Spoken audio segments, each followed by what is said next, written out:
Olá, estamos iniciando a segunda etapa, a segunda temporada das lives da Sociedade Espírita Amor e Caridade, que é uma época de pandemia para manter os nossos laços estreitos, trazendo sempre convidados que falam sobre a doutrina espírita e sobre o momento que nós estamos vivendo nos dias de hoje. Eu vou passar a palavra para o nosso companheiro Oswaldo Machado conduzir e fazer a apresentação da live dessa noite. Ok. Então, hoje, com muita alegria, a gente dando continuidade, como o Solano já bem explanou, a nossa segunda temporada de lives. Hoje nós estamos contando aqui com a presença do nosso querido amigo professor Moacir Costa de Araújo Lima, que é natural de Porto Alegre, conferencista na área da espiritualidade e da ciência desde os 19 anos, por favor, o que deixa para mim, É um das nossas maiores autoridades nesse assunto, nesse terreno. Hoje, conferencista internacional, vem apresentando palestras e workshops no Brasil e no exterior. Além de tudo, bacharel em Física, com 3 pós-graduações nessa área, bacharel em Direito, professor universitário, mestre de Linguística, na área da Lógica e da Linguagem, e da Lógica da Linguagem Natural, pela Universidade, pela PUC, com suas obras, várias já publicadas, já conhecidas dentro do meio espírita, e aí já gostaria de falar desde agora, ou deixamos para o final, então, de anunciar a questão das obras do professor, para a gente não, como dizia na escolinha, sem mais delongas, Então, professor Moacir, é uma grande alegria a gente contar com a sua presença aqui no nosso trabalho, na nossa segunda temporada de lives da Sociedade Espírita Amor e Caridade. Está com a palavra. Muito obrigado. Primeiramente, uma ligeira correção. A minha primeira palestra pública foi com 13 anos. Comecei um pouquinho antes. E agora faz pouco tempo que eu comecei, naturalmente. Não vamos entrar em dados assim, porque o tempo é uma coisa muito relativa. O Géry me havia sugerido, inclusive, um tema sobre o que a gente chama a revolução de Kardec, dentro destes conceitos que o Espiritismo trouxe absolutamente inovadores. Mas podemos, de início, também falar rapidamente sobre este momento que estamos vivendo, que preocupa, e preocupa naturalmente muita gente, e que os profetas do Apocalipse têm falhado sempre em prever como será um mundo pós-pandemia, etc, etc. As pessoas que nunca falaram sobre espiritualidade, de repente, porque o tema entrou na moda e traz alguma esperança, começam a falar sobre isso, mas de modo bastante desconexo, querendo fazer profecias como se houvesse algo rígido, marcado, e não o que nós conhecemos como livre-arbítrio. Como será o mundo pós-pandemia? A resposta é muito certa. Dure quanto durar a pandemia, o mundo pós-pandemia será o resultado das atividades e dos sentimentos que nós construirmos agora. Se nós continuarmos na trilha do egoísmo, do cada um por si, do levar vantagem em tudo, esquecidos desses verdadeiros valores da espiritualidade, que são a empatia, a fraternidade, a capacidade de se comunicar dentro do maior de todos os sentimentos, que é o sentimento do amor. Se nós desenvolvermos esses sentimentos, nós teremos um mundo melhor. O problema é que o mundo é consequência dos nossos pensamentos, das nossas emoções e das nossas ações. Eu acho estranho e até risível quando algumas pessoas analisam algumas situações mais dramáticas, como, por exemplo, a criminalidade, e falam, bom, essas pessoas são vítimas da sociedade, etc, etc, como se a sociedade fosse um ente fictício, teórico, responsável por uma porção de coisas. A sociedade é criação nossa. A sociedade é o conjunto das pessoas, com suas emoções com seus pensamentos. Então, esse mundo pós-pandemia será o que nós fizermos dele, sem dúvida alguma. E só se constrói para o melhor quando se tem positividade, quando se tem pensamento positivo. Durante muito tempo se pensou que essa história de pensamento positivo era apenas uma espécie de ufanismo para quem pensava e que não tinha efeito prático nenhum, nem mesmo sobre quem pensava, quanto mais em relação aos outros. Mas, felizmente, em 1998, dentro de previsões já existentes da doutrina espírita, surge em Harvard, esse maior centro cultural do mundo, a chamada psicologia positiva. Como surgiu a psicologia positiva e o que é ela? A psicologia positiva surgiu exatamente da coragem de experimentar, de investigar aquilo que nós chamamos pensamento positivo, mente positiva, de investigar cientificamente e ver quais são verdadeiramente os efeitos trazidos por essa mente positiva. Tudo começou quando, em 1998, se verificou que de cada 18 casos estudados na psicologia, 17 eram negativos e um só era positivo. Ou seja, estudava-se doença, classificação de doença, eventual cura de doença, pessoas que estão abaixo do nível normal de aprendizagem, mas não se pensava nos que estão acima. Não se pensava no valor de pensar positivamente, então se começou com esse tipo de pesquisa, que mostrou que aquelas pessoas que são capazes de pensar positivamente, importante, não confundir pensamento positivo com ufanismo, até mesmo com falta de juízo. A pandemia está aí, mas os meus guias vão me ajudar, eu vou sair para a rua, vou para amontoamento, não vai me acontecer nada. Isso é uma atitude de pouca sabedoria, que desconsidera a própria saúde e, o que é pior, descura da saúde dos outros, numa atitude absolutamente egoísta. Pensar positivamente não é ignorar as dificuldades, mas sim saber que nós podemos superá-las com entendimento, com bom senso, com o cultivo da espiritualidade. Daí se verificou que as pessoas positivas enxergam mais e melhor, são capazes de enxergar saídas para as situações difíceis, são capazes de construir melhor e nos ensinaram durante muito tempo uma lógica equivocada. Nos ensinaram durante muito tempo um algoritmo, isto é, um caminho lógico que não funciona. Primeiro tu tens que te sacrificar, te matar, etc, etc, para ganhar muito dinheiro, e aí, quando tu conseguires o sucesso, tu serás feliz. Isso deu sempre a ideia de que o sucesso, o muito ter, ao invés do muito ser, traria a felicidade, o que foi demonstrado ser um gravíssimo equívoco. Seu sucesso, no tipo sucesso financeiro, ou mesmo o sucesso artístico, o sucesso de ser aplaudido, de ser reconhecido, se ele somente por si trouxesse a felicidade, nós não teríamos grandes artistas plenos de cartaz público se suicidando, nós não teríamos pessoas com grandes fortunas entrando em depressão. A verdade é que o caminho é exatamente o oposto. A mente espiritualizada, a mente feliz, a mente positiva vai trazer o sucesso. Então, não é o sucesso que traz felicidade, é a felicidade que traz o sucesso, no sentido de suceder bem aquilo que nós planejamos para a nossa vida. Existem provas elementaríssimas, muito simples, inclusive mostrando que a visão, no sentido físico, das pessoas positivas é melhor. Foram mostradas fotos, as mesmas fotos, para grupo de pessoas de mente positiva e grupo de pessoas negativas, pois as pessoas positivas perceberam na própria fotografia, uma coisa física, um fenômeno visual, pura e simplesmente, perceberam muito mais detalhes do que aquelas pessoas negativas.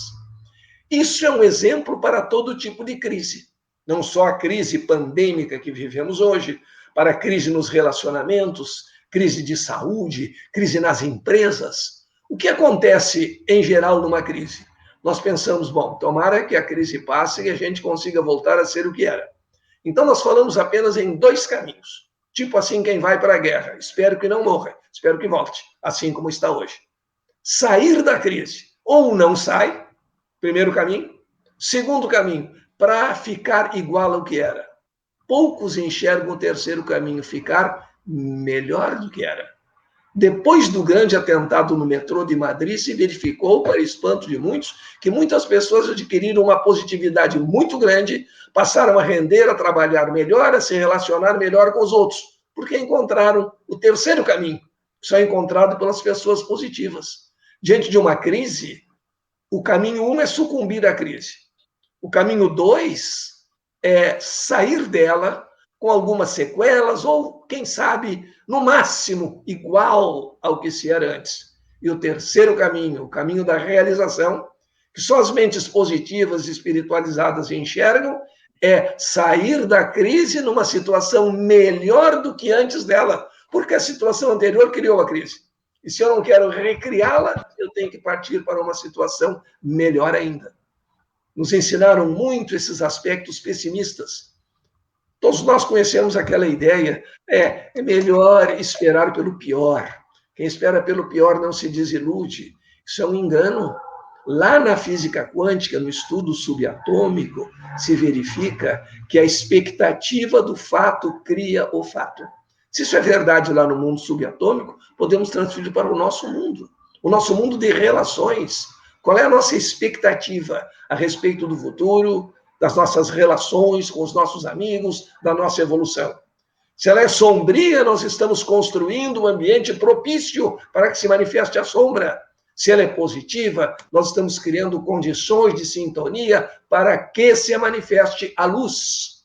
Nós somos emissores e receptores de energia e só recebemos naquelas frequências em que somos capazes de vibrar. Não há mágica, não há mistério, não há milagre. É uma simples questão de sintonizar com o bem para criar um ambiente propício a fim de que o bem possa se manifestar. Há uma experiência feita por 2 psicólogos irmãos nos Estados Unidos com pessoas positivas e negativas. Pessoas daquele tipo, sempre é melhor esperar pelo pior.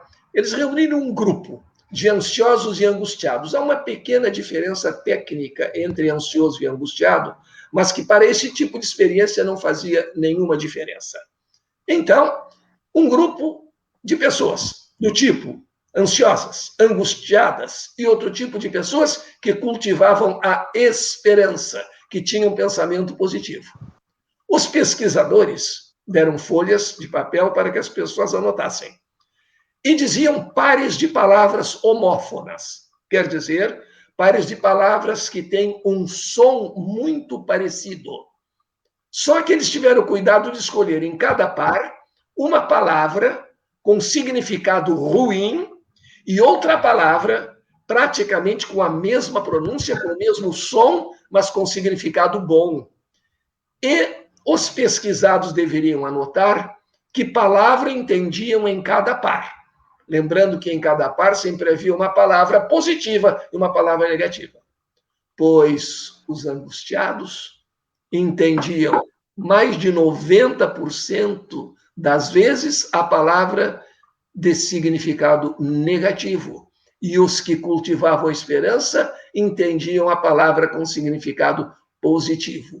Assim somos nós em relação ao universo.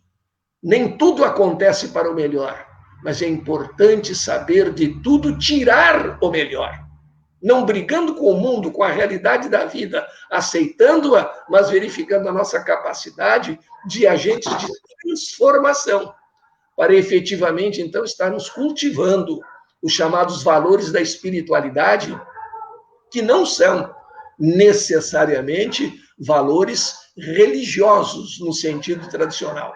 São valores da espiritualidade, conquista interior do ser humano, evolução, capacidade de cultivar e de praticar os bons sentimentos. Nesse sentido, Kardec trouxe uma verdadeira revolução. Uma mudança importantíssima no modo de pensar tradicional das doutrinas e, de um modo especial, das religiões. Ele aportou à religião, a essa ideia, sobrevivemos ou não, existe espiritualidade ou não, a vida continua ou não continua depois da morte, ele aportou o saber. Porque, segundo Immanuel Kant, há 3 níveis de conhecimento. Nível número 1, primeiro tipo de conhecimento, opinião. Opinião é um tipo de conhecimento que não tem efeito nem subjetivo, nem objetivo. Ou seja, nem pessoal, nem coletivo, porque a própria pessoa que tem determinada opinião pode mudá-la.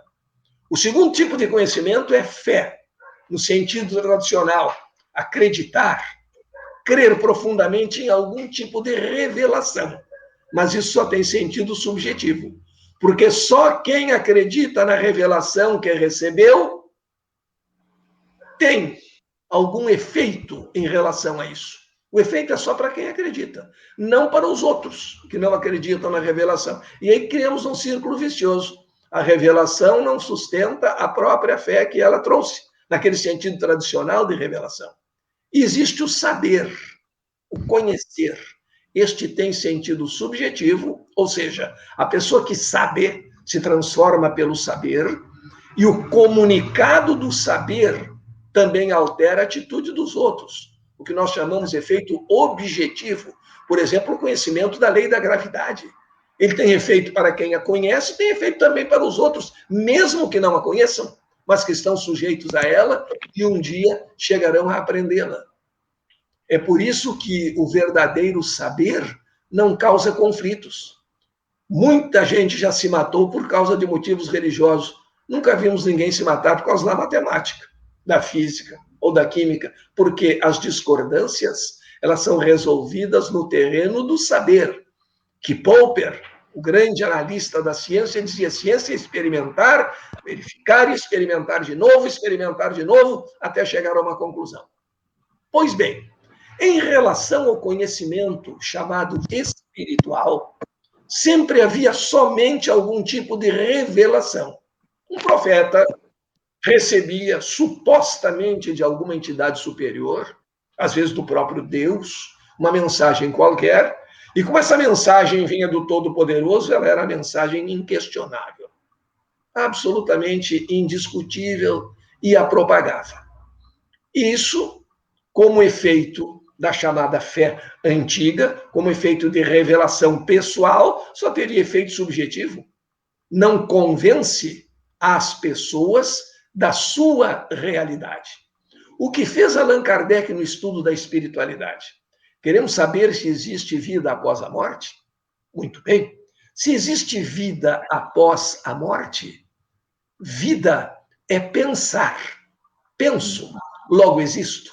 Se existe vida após a morte, esses chamados mortos, ditos espíritos, pensam. E se pensam, podem se comunicar de modo lógico conosco. E aí partiu, então, Allan Kardec para o uso do método científico, aí a grande mudança, a grande revolução para o uso do método científico em questões pertinentes à espiritualidade. Enquanto todo conhecimento antigo dizia, ciência é comprovação, religiosidade, espiritualidade é crença, é outro terreno, mesmo que um negue o outro. E se um negar o outro, nós temos dogmas dos dois lados. Nós não temos a comprovação dos fatos. Então, o que fez Allan Kardec? Aplicou rigorosamente o método científico.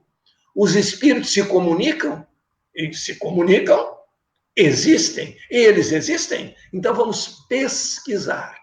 E recorreu exatamente ao chamado método indutivo experimental de Galileu Galilei, o mais tradicional método da pesquisa científica. E esse método tem 4 etapas. Observar. Primeiro é preciso que estejamos abertos à observação. Há pessoas que não querem nem observar e simplesmente negam.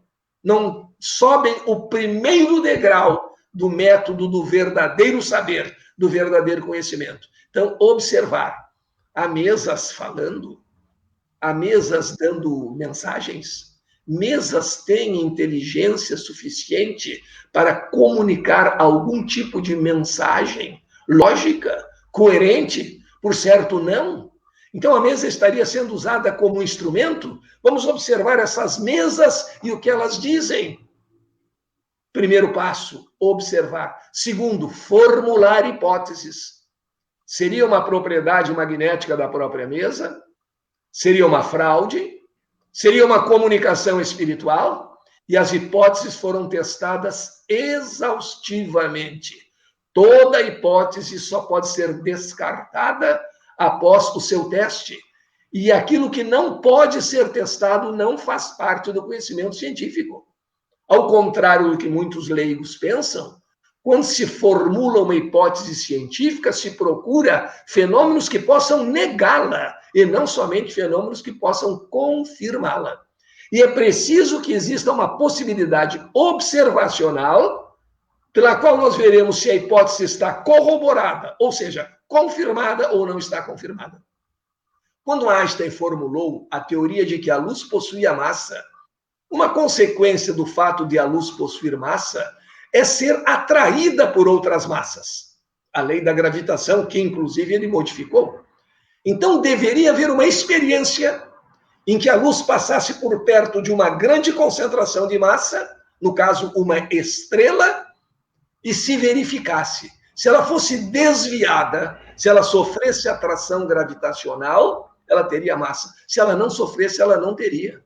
É preciso que haja um tipo de experimento capaz de confirmar ou negar a hipótese adotada. E no estudo de um eclipse aqui no Brasil, no interior do Ceará, fotografadas as estrelas durante o eclipse e durante a noite, se verificou uma mudança aparente na posição, o que significava exatamente desvio da luz. Pois bem, a hipótese de serem os espíritos que se comunicam através da propriedade mediúnica, transferida àquele movimento de mesas, ou através de pessoas mediunizadas, teria que ser testada. Não ficou apenas, são os espíritos e ponto final, e vamos escrever alguma coisa sobre os espíritos. Não, pelo contrário, estudo, dúvida razoável, investigação, mensagens idênticas das mais diversas partes do mundo, trazidas pelos mais diferentes médiuns, o que é uma prova, sem dúvida, da autenticidade da comunicação. Então, Kardec seguiu as etapas do método científico, que são observar, formular hipóteses, experimentar e só então concluir. A partir do momento em que as experiências confirmam ou negam as hipóteses, se pode concluir, pois exatamente este foi o método utilizado.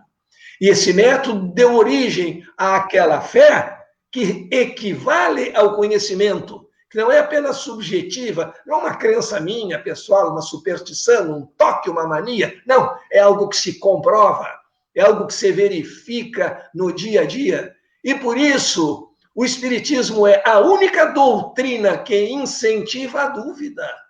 Duvidar não é pecado. A dúvida é a mãe do conhecimento científico.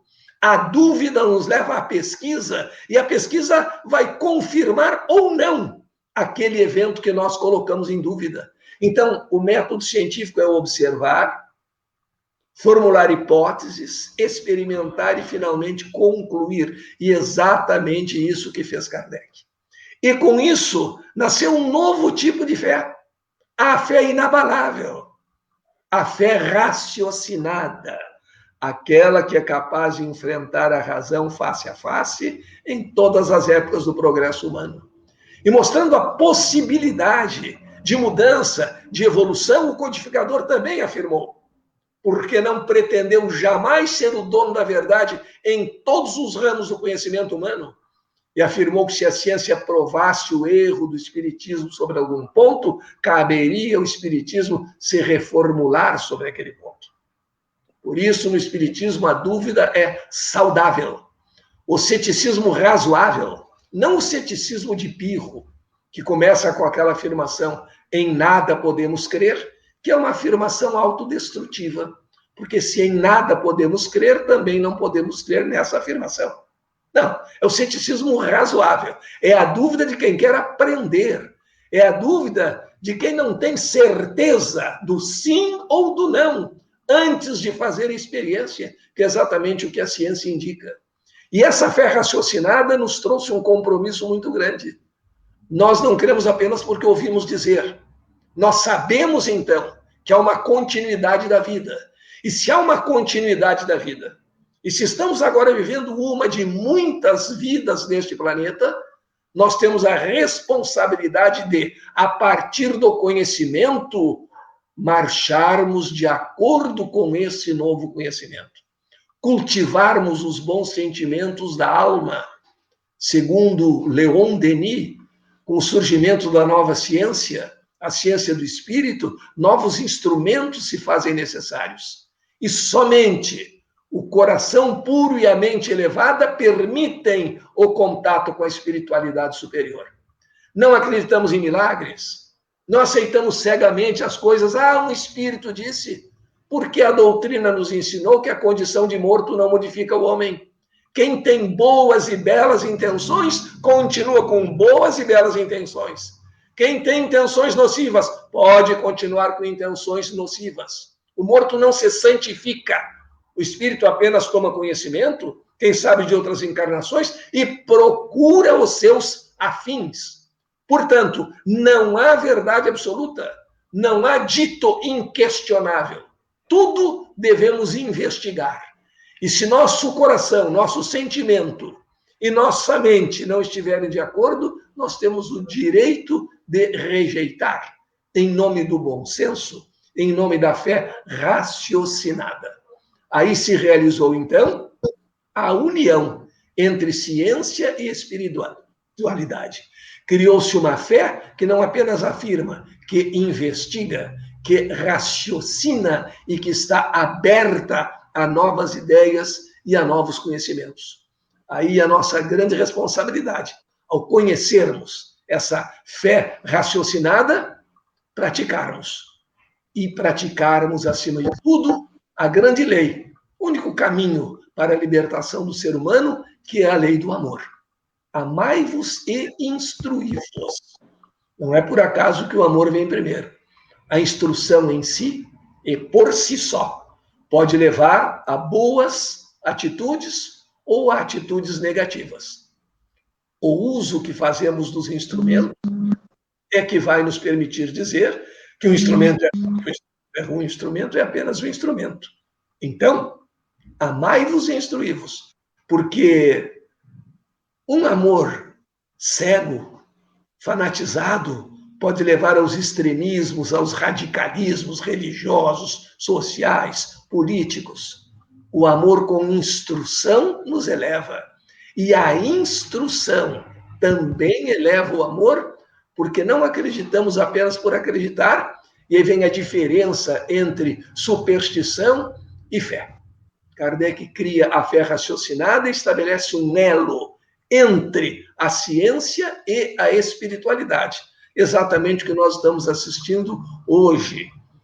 Pessoas das mais diversas formações culturais aconselhando os valores da espiritualidade como os valores do novo real, como valores do novo mundo, como valores necessários à nossa evolução e a conquistas para toda a humanidade. E entre eles estão a empatia, o altruísmo, a solidariedade, tudo isso que se fala hoje na psicologia positiva, e alguns filósofos de auditório divulgam a seu bel prazer, já estava dito por Jesus e confirmado por Kardec na doutrina dos espíritos. Assim, falamos sobre a chamada fé raciocinada e a revolução, essa modificação fortíssima proposta por Allan Kardec, e ficamos agora à disposição para as perguntas. Sempre com uma pequena ressalva. O direito de dizer não sei. Certo, certo. Professor, o senhor falou e aborda aí na sua extensa obra a importância do pensamento no processo de mudança dos seres humanos. E o Dr. Joe Dispenza, que é um best-seller, ele aborda nas suas obras também, dizendo que nós estamos vivendo num modo de sobrevivência, sujeito a 3 estruturas, que são o corpo, o tempo e o ambiente. E para que a humanidade atinja, então, um processo criativo, ou seja, sair da sobrevivência e passar para o processo criativo, é necessário, primeiramente, modificar a forma de pensamento. Lá na questão 459, de O Livro dos Espíritos, Kardec vai dizer, vai responder e vai falar sobre essa questão da influenciação da espiritualidade no pensamento dos nossos atos. E a espiritualidade diz, muito mais do que imaginais, influem a tal ponto que, de ordinário, são eles que vos dirigem. Ou seja, o pensamento está, então, na raiz da mudança do nosso processo criativo, do nosso crescimento e do nosso desenvolvimento enquanto humanidade? Sem dúvida. E, inclusive, é interessante que nós comecemos a aprender a cultivar o pensamento positivo. Porque nem sempre nós mandamos na chegada do pensamento. Às vezes nos surpreendemos pensando sobre algo desagradável em que não gostaríamos de pensar naquele momento. São as famosas influências externas e internas. Mas, se nós não temos a condição de impedir que alguns pensamentos cheguem, nós teremos pelo menos condições de negar o habite àqueles pensamentos negativos. Do tipo, o próximo, por favor, a fila anda, e coisas do gênero. E isso tudo é uma questão de hábito. Nós nos habituamos mal. Nos mentiram muito para nos dominar. Nos ensinaram que os pensamentos negativos são mais fortes. Eu, muitas vezes, em palestras, recebi esse tipo de pergunta. Por que o pensamento negativo é mais forte que o positivo? O pensamento negativo será mais forte do que o pensamento positivo para quem acredita nisso. Para quem acredita nele. E assim termina cultivando-o. E também aquela confusão entre pensamento positivo e ufanismo. Não, eu vou atravessar a rua de olhos fechados porque nada vai me acontecer, meu anjo da guarda me protege. Mas nem anjo da guarda quer ser atropelado por caminhão, isso aí não existe. Então, o que acontece é que nós, de um lado, cultivamos esse ufanismo e, de outro, nós aprendemos a ser infelizes. Precisamente essa expressão muito feliz, vivemos em modo de sobrevivência. O que é viver em modo de sobrevivência? É viver em sobressalto, é viver em alarme, é viver pensando, vou entrar em coma daqui a 5 minutos ou não. Esse é o modo de sobrevivência. O modo cruel, selvagem. O outro não interessa, eu atropelo o outro, etc. Quando nós entrarmos na faixa de vibração do amor, nós estaremos vivendo no modo ser e não vivendo no modo ter. E aí teremos superado essa fase de sobrevivência pelos bons pensamentos, que é algo que precisamos aprender. Ver coisas boas, ver exemplos bons, se sentir feliz por ajudar alguém. Há, inclusive, um método proposto que é bem interessante, que consiste no seguinte: todos os dias antes de dormir, a gente escreve alguma coisa boa que aconteceu naquele dia. Isso é muito bom, porque nós vamos começando assim a acreditar que coisas boas existem. Porque às vezes nós não. Nós vemos esses noticiários de televisão que só mostram gente cavando túmulo, e quando dão uma boa notícia, vem com 315 mas, depois da boa notícia, para que ela não seja tão boa assim, esse culto ao desastre, ao desespero, por simples influências, muitas vezes pessoais, de querer atacar alguém, um grupo, um tipo de movimento, isso não é positivo. Então, nós precisamos começar a acreditar, primeiro, que o bem existe. Não existe sombra. A sombra é a interrupção da luz por um corpo opaco. Não existe frio. O frio é a ausência de calor. Mas nós nos acostumamos a cultivar essas coisas negativas, a cultivar o pessimismo, então temos que, pouco a pouco, ir aprendendo esse cultivo dos bons pensamentos. Há um pesquisador que fez uma experiência em algumas tribos africanas, famílias bastante pobres, e fez esse experimento. Os pais, todas as noites, deveriam, e aí eles escolheram a hora da janta, dizer e escrever algo de bom que houvesse acontecido naquele dia. Surpresa! Depois de 15 dias de experiência, os pais algumas vezes diziam assim: olha, hoje não tem nada de bom para contar, foi um dia horrível. Sabe qual era a consequência disso? As crianças se recusavam a jantar. Só jantamos depois de receber uma boa notícia. E as boas notícias existem. Infelizmente, não são tão divulgadas assim. E aí dizem, as pessoas não gostam da boa notícia, não gostam porque não lhes é oferecido. É como dizer que alguém que confunde funk com música não gosta de música. Ela gosta, só nunca ouviu. É completamente diferente. E assim nós vamos sabendo, confirmando o Livro dos Espíritos e essa lei das atrações, das emissões. Nós somos os construtores do nosso destino. Está aí o livre-arbítrio. Então, cada um de nós é obra-prima de si mesmo. E pode mais do que pensa que pode. Mas não fiquemos a imaginar, eu vou poder mais do que o outro. Não, eu tenho que melhorar em relação a mim mesmo. O meu padrão sou eu. Meu vizinho fez uma plástica e ficou muito lindo, eu quero fazer uma plástica também. O meu vizinho não é o meu parâmetro. Eu tenho que pensar em relação a mim, o que eu quero. E o meu querer deve ser voltado principalmente para as características do ser, que o ser permanece. Vamos a uma pergunta. Uma pergunta que diz o seguinte: é um professor, amigo nosso, está assistindo a live e diz que assistiu, leu seu livro Afinal Quem Somos, e assistiu também sua palestra aqui em Osório, e está fazendo o seguinte questionamento: existe uma lama negacionista atingindo em cheio o que muitos pesquisadores e cientistas pesquisaram ao longo de uma vida e da história. A pergunta é como ainda não nos desprender dos fatos sociais que atrasam essa evolução? Mas, por outro lado, pode ser ingenuidade minha? Abraço, professor. Essa questão do negacionismo e do conhecimento posto ao longo de toda a nossa história, professor. Perfeito. É que nós, infelizmente, e não é um fenômeno brasileiro, sim, é um fenômeno do mundo. Nós criamos uma espécie de Grenal. O Grenal não é tão acirrado assim, porque há um time reconhecidamente superior, que é o Inter, mas isso foi só um breve parênteses. Mas nós criamos uma situação, por exemplo, no Brasil, tão grave, uma situação tão séria de negativismo. Veja só, que se eu disser agora que eu acho que um determinado remédio vai ser testado, deve ser testado, eu serei imediatamente enquadrado por uma das extremas como pertencente à outra. E se eu disser que tal remédio é uma bobagem, eu serei imediatamente enquadrado pela outra extrema como pertencente à outra. Então, nós criamos uma situação lamentável em que é proibido pensar. Há dois grupos extremos, e naturalmente, como sempre foi, vide nazismo e comunismo, os extremos se tocam. E se tocam exatamente no que tange a tolher a liberdade do ser humano. E a mais importante delas, a liberdade de pensar, de exercitar o pensamento criativo.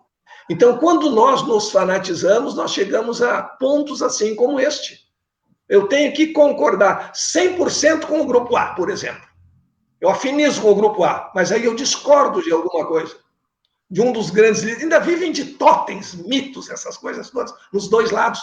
Se eu concordar com quase tudo, mas discordar de 10 coisas, eu discordar em uma, esse grupo me condenará imediatamente e dirá que eu pertenço ao outro. E o outro não me aceitará, porque eu já concordei com 9 deste grupo aqui. Então, uma situação de desinteligência, em que os noticiários também tomam o seu partido, é tudo de um lado ou tudo de outro, e pouco a pouco isso nos leva a não pensar. Eu não sou obrigado a pertencer a nenhum dos extremos. É isso que eu tenho que entender. Não sou obrigado a concordar com tudo do lado A, nem com tudo do lado B. Eu concordo com tudo em Jesus, na sua mensagem de amor, na sua mensagem de caridade e de paz, e já não concordo com o que muitos fizeram em nome dele, que já é completamente diferente. Então, e existe esse negacionismo amplo, negar conhecimento científico, pois não existem os terraplanistas, que é absurdo maior do que isso, e assim é nos grupos sociais, políticos, tudo mais. O problema da esfericidade da Terra não é uma teoria, é uma constatação, é diferente. Não estamos formulando hipótese de que a Terra seja esférica, não. Está demonstrado por fotografia. E mesmo assim, há os negacionistas. Existem aquelas pessoas que desprezam o conhecimento científico, e infelizmente, desprezar o conhecimento científico é uma das atitudes mais negativas que se pode ter. Negar a ciência. Então, nós não estaríamos, não fosse o conhecimento científico, nós não estaríamos agora conversando. A pandemia impediria a nossa comunicação. E para quem só fala mal da internet, que de fato eu concordo com o Humberto Eco, quando ele disse uma frase um pouco pesada, mas é do Humberto Eco, que a internet deu mídia a muitos imbecis. E ele só não sabia se esses imbecis eram maioria. Ficou todo mundo bravo com ele, mas eu concordo com essa frase. Mas também deu mídia para boas ideias, para divulgação de boas doutrinas, de boas campanhas em favor das pessoas aflitas, das pessoas doentes. Então, vamos parar com essa infantilidade também que nós temos de culpar o instrumento. A internet é o mal da humanidade, o dinheiro é o mal da humanidade. Não. Um facão pode servir para abrir uma picada, pode servir para me defender de um ataque selvagem e pode servir para matar alguém. O facão é bom ou mal? Não. Eu sou bom ou mal. Eu tenho ética, eu tenho diferença entre o que é bom e o que não é bom. E é isso que nós devemos cultivar. E se é possível um conselho no momento em relação à pandemia e a toda essa repercussão social que nós estamos tendo e política, é não se fanatizar. Não existe nenhum lado 100% correto. Não existe nenhum lado 100% errado. E eu não sou obrigado a vestir a camiseta de um deles. Nós temos que vestir a camiseta do pensador independente. Este constrói novos mundos. Esse é co-construtor da humanidade. O outro é massa de manobra, pura e simplesmente. Professor, um comentário. Atualmente parece que vivemos uma recrudescência da crença cega, mesmo no meio espírita. Qual a importância do estudo crítico da obra kardeciana para uma correta compreensão da filosofia espírita? Muito importante essa observação. E as pessoas que divulgam o espiritismo, as pessoas que participam diretamente do movimento, presidentes de centro, doutrinadores, têm que ter esse cuidado de não cair nessa vaidade humana de saber tudo, de repente ser o proprietário da verdade, e entender que determinadas palavras, por exemplo, usadas na codificação, foram usadas no sentido que lhes era atribuído naquele tempo. Por exemplo, o Código Penal brasileiro dizia: são inimputáveis os loucos de todo gênero. Louco de todo gênero não dá. Mudou. A ideia permanece a mesma. Aquela pessoa que não é capaz de ter discernimento a respeito da atitude, a respeito do ato que pratica, ela não pode ser condenada por esse ato. Mas isso não se chama mais louco de todo gênero. Tem outro nome? Então, as coisas evoluem. Principalmente as palavras que são polissêmicas, e nós temos que ter esse cuidado de não nos fanatizarmos, porque há muitas pessoas no meio espírita que vão cultivando a fé cega, e o tópico mais marcante, o sinal mais característico dessa enfermidade, porque isso dentro do espiritismo é uma enfermidade. Nós estamos, ao invés de difundir a doutrina espírita, nós estamos espalhando o vírus da fé cega. Então, o sinal característico é a intolerância. Todo mundo está errado. Pobres vocês. Parece o publicano rezando naquela parábola de Jesus, o fariseu e o publicano. Graças a Deus eu não sou como esses outros aí. Não tem essas outras religiões aí. Eu sou espírita. Eu sei tudo. E a verdade toda foi dita quando o próprio codificador afirmou que a evolução, que o espiritismo não era uma obra completa e acabada, que novas verdades surgiriam e ele se adaptaria ao tempo, porque a evolução é permanente e é uma lei.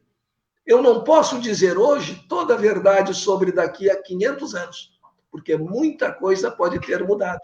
Então, esse espírito de tolerância e de analisar com bom senso, permitir a divergência, não ficar seguindo tudo rigorosamente ao pé da letra. Ao pé da letra, nós não seguimos nem determinados ditos do Evangelho. Nós temos que saber interpretar e adaptar aquilo que foi dito ao nosso tempo. E não dizermos coisas como o califa que queimou a biblioteca de Alexandria, Se os livros que estão aí dentro são iguais ao Alcorão, não precisamos deles, porque temos o Alcorão. Se são diferentes do Alcorão, estão errados. Então, queimemos a biblioteca. Não dá para pensar assim. Nós temos que ter o livre exame das questões, e Kardec, inclusive, afirmou que na biblioteca de um bom espírita devem existir até mesmo livros anti-espíritas. Não é diferente, é contra. Para que a gente saiba o argumento, ler um Richard Dawkins, por exemplo, é interessante, porque o que ele considera argumento científico é absolutamente pueril. E ele se jacta de grandes vitórias contra adeptos de fé cega, de terra plana e de coisas do gênero. Então nós temos que conhecer. E conhecer também as coisas que são semelhantes. E não nos fixarmos, como muita gente faz, só nos pontos de divergência. Se nós temos 9 pontos de concordância e 1 ponto de divergência, vamos conversar primeiro sobre os pontos de concordância. Vamos fazer o verdadeiro diálogo, aquele diálogo em que cada um fala, explicita, argumenta, mas está disposto também a ouvir e não considera impossível mudar de ideia. A fé cega, o fanatismo religioso, é um desserviço terrível ao espiritismo. É absolutamente inútil, pior que isso, é nocivo em relação à doutrina. Uma das grandes marcas do nosso tempo, professor, é a massificação da informação através da internet, através das redes sociais. E a divergência, ela impulsiona a rede social, ou seja, a rede social cresce quando há comentários conflitantes, né? E deste modo, acaba não contribuindo para esse desenvolvimento do indivíduo que busca um pensamento mais sério, mais desenvolvido, né, dentro do seu processo de crescimento. É aquilo que o Erich Fromm chamou conversar no modo ter e não conversar no modo ser.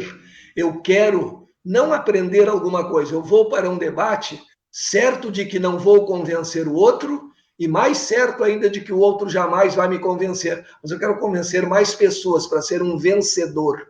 E um verdadeiro debate não deve ter vencedor nem perdedor, é uma troca de ideias, em que, quem sabe, eu aprendo algumas noções de música com alguém que conheça mais música do que eu, que é muito fácil, e esse músico aprende alguma coisa de matemática comigo, e vamos ver que existe música na matemática, existe matemática na música, e assim nós conseguiremos a harmonia.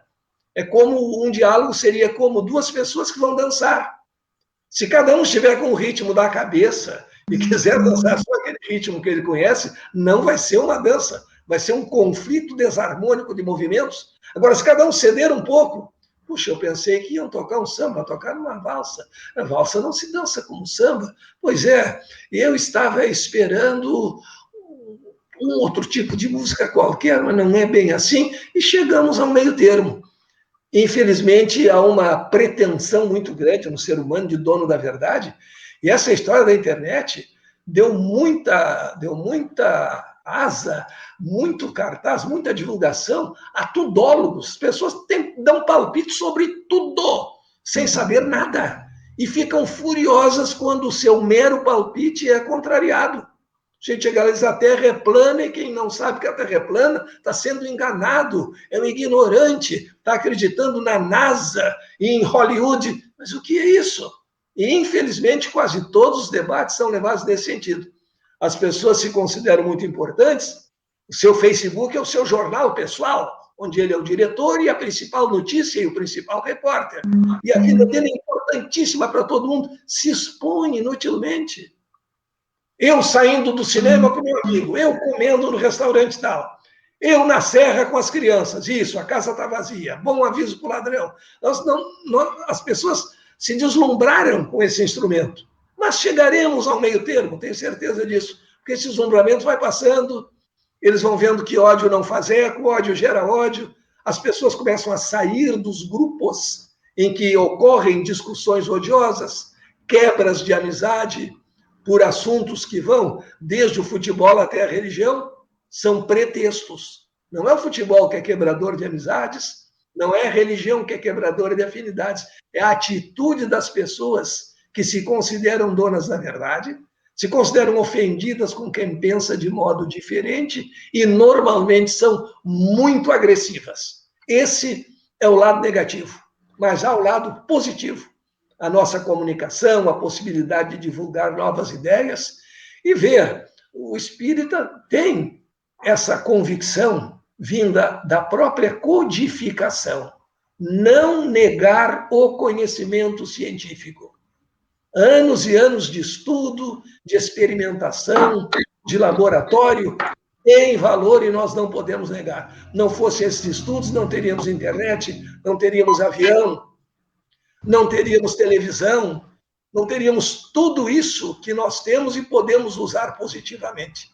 Então, se aconselha, dentro da nossa doutrina, o respeito ao conhecimento científico, o respeito à opinião alheia, o debate em alto nível, discordar sem ofender. É absolutamente possível, mas é mais fácil ofender. E sabe de onde vem a ofensa? Da falta de argumentos. Não podendo responder os argumentos, eu desqualifico a pessoa que está argumentando para levar os argumentos de roldão. E com essa ofensa, a pessoa pensa que tem ter ofendido a ideia, o argumento. Não. Uma boa ideia pode vir de qualquer tipo de pessoa. Por pior que ela seja, ela pode ter uma ideia muito boa sobre algum assunto. Então não se qualifica ou desqualifica o oponente num debate. Nós devemos prestigiar ou discordar em termos educados das ideias. Aí nós estamos caminhando para uma verdadeira conversa, um verdadeiro debate construtivo. Perfeito, professor. O pessoal aqui se manifestando aqui, mandando um abraço para o senhor, né? E ressaltando que o bate-papo aqui foi muito produtivo. Eu passo a palavra para o nosso companheiro Oswaldo. Tá, ok. Então, dando sequência, né, Solano, obrigado aí pela palavra. Gostaríamos, o pessoal que está todo nos assistindo, né, está ouvindo aqui através da live, lembrando, né, que os livros do professor Moacir, né, estão à disposição através do telefone. Você tem caneta aí, você pode anotar, tá? Já está também aí no link ali, o Marcelo já colocou ali, 51 91 17 7702. Falar com a Helena, tá, pessoal? Então, você também está convidado a adquirir essas obras que realmente são fantásticas. Eu estou com uma aqui, Família, Desafios e Realizações, né, professor? Está aqui na minha frente essa obra aqui. Lembrando que a primeira obra do professor que eu li foi A Era do Espírito, e a partir dali eu virei um fã desse professor aí, né? Desde essa época. Obrigado. Então, essa foi a segunda. A segunda que eu escrevi. A primeira foi sobre parapsicologia e depois veio A Era do Espírito.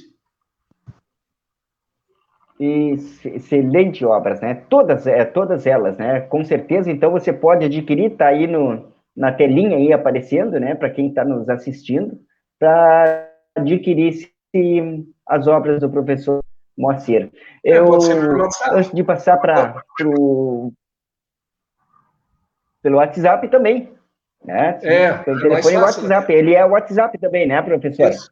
Exatamente. O Solano, antes de passar para o Solano, eu gostaria, de minha parte, agradecer imensamente a presença do professor. Foi um privilégio tê-lo junto conosco nessa segunda temporada da live aqui da Sociedade Espírita Amor e Caridade aqui de Osório. Muito obrigado da minha parte, professor, e eu passo para o Solano para fazer as últimas considerações, os convites para as próximas palestras. Pois bem, então nessa segunda temporada de lives que iniciou hoje, nós teremos lá no próximo dia 15 de fevereiro o escritor e conferencista José Boberg, que falará sobre Seja Feita a Sua Vontade. E no dia 22 de fevereiro, Brisa Maria Fraga, psicóloga clínica, falará sobre conversas, ansiedade e angústia. Muito obrigado pelo professor Moacir, muito obrigado pela assistência de todos, e nós retornaremos, então, na próxima segunda-feira, com mais uma live aqui da Sociedade Espírita Amor e Caridade de Osório. Boa noite. Boa noite a todos. Boa noite a todos. Muito obrigado.